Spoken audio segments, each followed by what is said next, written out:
Hi everyone, and welcome to the revamped The Flicks. This is now called Rat Rail, and this is episode 1 or 2, because the first movie review me and Bonnie did was kind of a pilot episode kind of thing. Anyhow, we're just come out of view in Clifton Moor, and I finally got to see Jurassic World Fallen Kingdom. And just a bit of information before we start. It's 2 hours 8 minutes the runtime. It's classification 12A.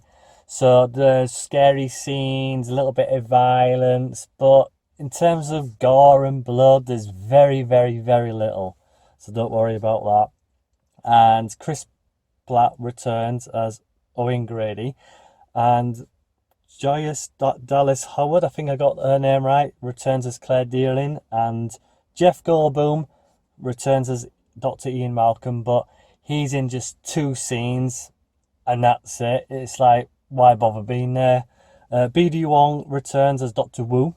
He's in a few more scenes, more than Jeff Goldblum as a character, but again, he's just there to like advance the plot a little bit.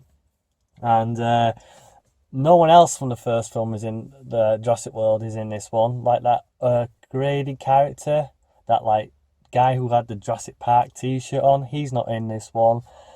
And the film was directed by J.A. Balin. I looked at his film credits, and he's only done 18 films since 1999. He's mostly known for like doing like monster type films, but only very few. But he's a kind of director who I say like he dangles in different genres, sometimes successful, sometimes not. Sorry, he's done 18 films, so that's my notes done. What I think of the film? Of course, I'm going to be a bit biased since I love dinosaurs. Let's not get me wrong there. And when I did Jurassic World, normally I talk to technical advisor. It's quite late at night. It's nearly 11 o'clock. I'm a bit there. And we always like discuss the film afterwards and basically say something like, "Oh, what do you thought of the film?" Then we bounce off what we liked about it, and what we didn't like about it. And I think I give the film Jurassic World an 8 or 9 out of 10. I can't remember. I edit it in post, like credit underneath it if I'm wrong, which I'll confer with technical advisor Mr. X if I'm right on that. And I think he gave it an 8 or 7. I can't remember. Anyhow, what I think of this film? I went in completely blind because I didn't want to know about what Rotten Tomatoes, IMDb, or anyone like that, or any of my movie reviews was thinking about it. But I heard a few whispers, everything like that it wasn't as good as, say, Jurassic World and everything like that. For me personally, when I did the trailer reaction for it, I kind of said that a few scenes that were showing the trailer was reminding me of Jurassic Park 2, The Lost World. And when I watched the film, I'm beginning, yeah, I've seen, like, you think, like, yeah, I've seen that scene before. Yeah, I've seen that scene before. Yeah, that one sounds familiar. Like, the group running away from dinosaurs, we saw that in the first Jurassic Park, where Dr. Alan Grant was running with, Captain Laura Dern's character and those 2 kids from the Gallimimus. Things like that. I thought, yeah, I've seen this film before, because in the Fallen Kingdom, like, they're running up to the edge of the island when the volcanoes exploding and everything like that, and all the dinosaurs are chasing them. I thought, yeah, I've seen this scene before, it's nothing new. I'm trying not to keep this spoiler free, but by around half of you have seen this film, so I'm trying not to do too many spoilers. But there's a scene near the end which reminds me of a scene from the first Jurassic Park, where they're in that area, the visitor centre, and those got all the bones and stuff like that, the fossils, I should say. And like the T-Rex is going to kill Dr. Alan Grant and the kids and everything, but those 3 Velociraptors come in and manage to, like, not kill it, but manage to give the characters time to escape. And there was a scene right at the end of this film which reminded me of that one, where they're going to get killed by this dinosaur, but then another dinosaur comes in and saves their asses, but they manage to escape, kind of thing. So I thought, yeah, I've seen that before. And I'm trying to keep myself from doing the negatives. But all I can say is that it's a bit too familiar for what I've seen before in previous Jurassic Park films and Lost World films and stuff like that. And the film was like doing an anti capitalist message type of film, like, oh, these Russians and everyone around the world wants to buy dinosaurs just like in real world. And I thought that was a bit too close to reality because I want to like watch a film which is kind of a escapist type film and everything like that. So I thought that was a bit too close to home. And why put a price tag on a dinosaur? Like, why sell a dinosaur for 10 million where no one sold a dinosaur before? How do you do the price structure and stuff like that? So I found that a bit odd, but I'm trying to get the positives done out of the way. So trying to keep this review short and sweet. So positives, CGI, that was excellent. They really nailed the likeness of the dinosaurs, because I've watched a lot of dinosaur documentaries and everything like that, and they've nailed it how a dinosaur should look, like the Allosaurus or a Transcenosaurus with the two horns in its head and stuff like that. And others, I thought that was spot on. It's good to see some characters from the Jurassic World back and everything like that. That was good. The action was really good. I liked that, and the acting was standard for a type of film like this, because I'm not expecting Shakespeare. Let's be honest with you. This is a monster movie. Let's just be honest. Everything like that, and the runtime, like I said, was altogether was just over 2 hours, but it didn't feel like it was a slog. It went by pretty quickly, so you won't be checking your watch or your phone, anything like that, because it keeps you watching basically and stuff like that. And for Jurassic World type sequel, yes, it was perfectly decent. It kept me entertained and everything like that. So that's the positives. The negatives, unfortunately, are a lot. The questionable morals of certain characters is like, we see like, what's the bloody name? I'm trying to think of her name. Claire Daly's like, she wants to save the dinosaurs. That's why she goes to the island in the first place. But at the very end, she doesn't want to, when they're all going to be killed off in this building. I'm trying to keep it spoiler free. And it's like, it doesn't make any sense. One minute you want to save them, and then right at the very end, you want to kill them off. I mean, fine. It's like, you don't want to. Chris Owen's character says, oh, you should be careful what you're doing here, because you're basically releasing them into a civilized population kind of thing, out in the world kind of thing. But as the film already establishes, a lot of these people have already got DNA samples already and stuff like that, so they're going to make their own dinosaurs, which I'll tell you about that in a minute. So it's like, what's the bloody point of this at this point in time? The Pandora's box has already been opened kind of thing. So, and in the end, this little bloody girl releases them out. I thought, this is a bit strange. I like it how they managed to get on board this ship, and yet no one discovers them straight away. I thought, And like, the T-Rex makes a lot of racket. The Blue, the one of the trained velociraptors from the first Jurassic World, he makes a lot of racket, and yet they don't get discovered until the plot says so, kind of thing. I thought, when they're in this mansion, it's like the underground facility which houses all these dinosaurs. There's hardly any security there. You would have thought a high-tech thing like that will have more security. Like, they might get discovered straight away kind of thing. Some of the characters are pointless. It's like, most of the side characters I didn't like, or I found quite annoying. The one was always screaming. This guy, I can't remember his name, he was quite annoying. I didn't mind the other girl character because she was okay. But other characters like this old man, I've seen him before. Star Trek First Contact. I can't remember his bloody name. He's the guy who discovers the Romulans when they come down, and basically he discovers warp drive. I can't remember his fucking name.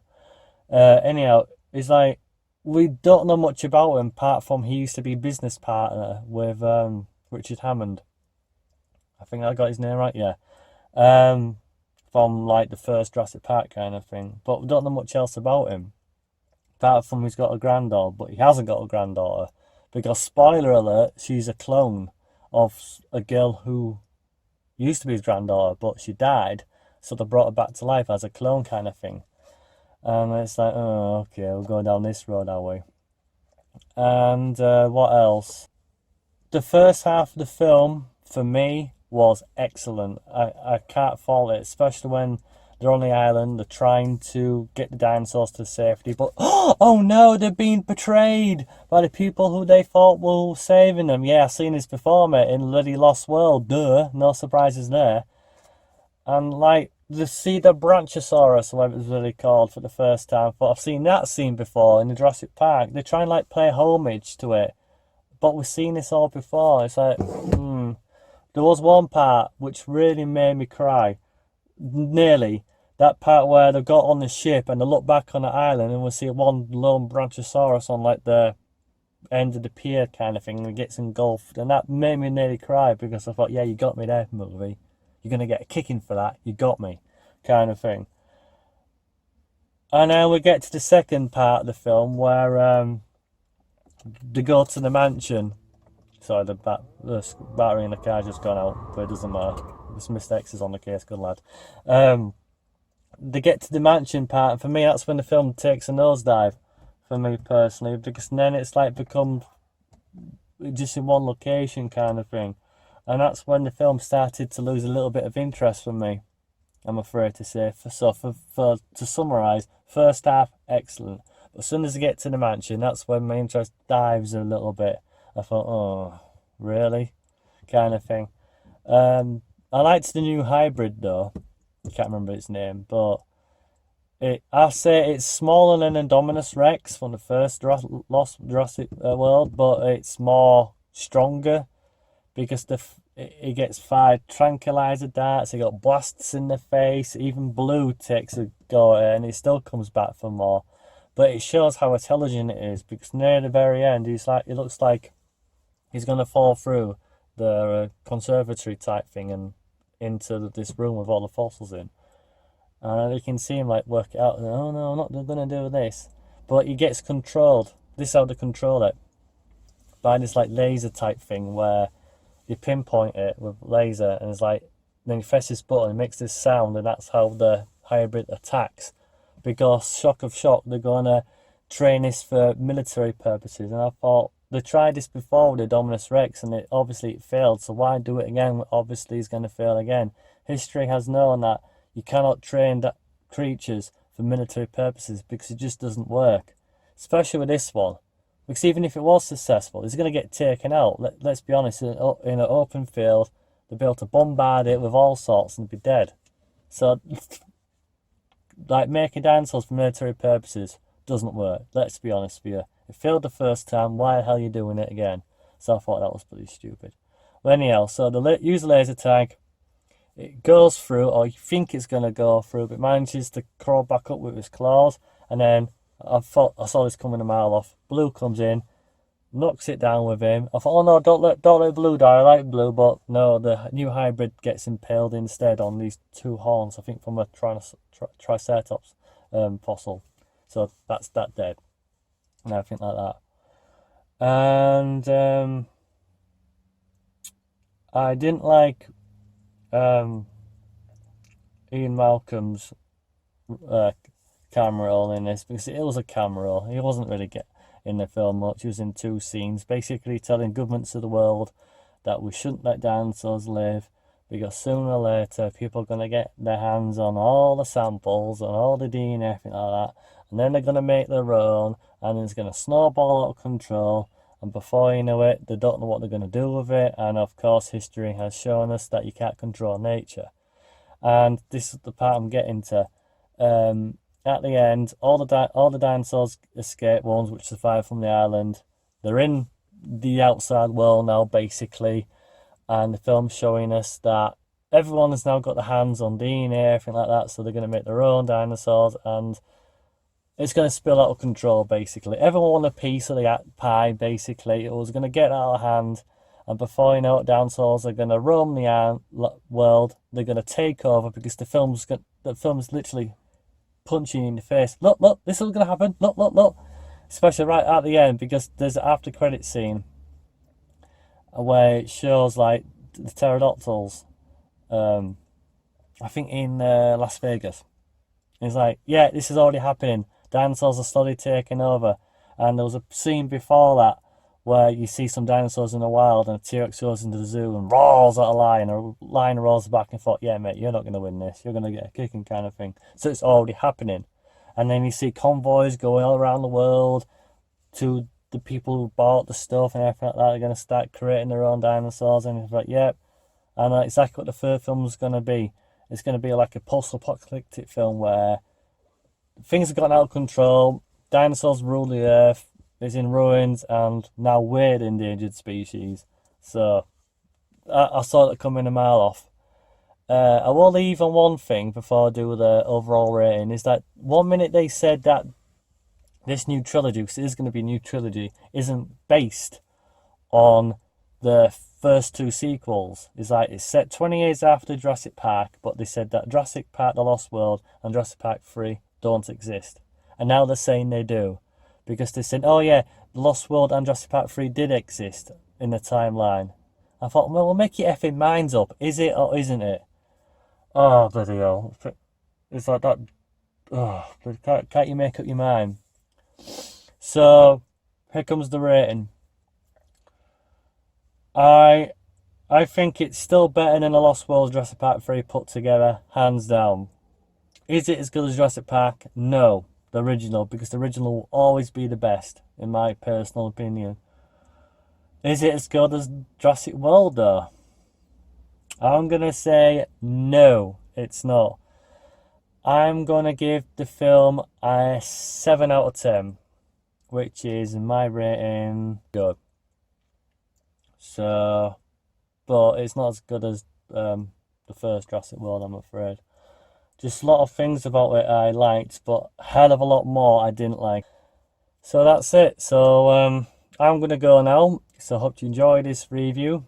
And like I said, if I get any information wrong, I put the credits underneath the part where I did get wrong, so to correct myself. So that's it. So I see you guys later, and thanks for watching. Leave me a comment below what you thought of the film if you've seen it yet. And I'll see you guys later. Bye.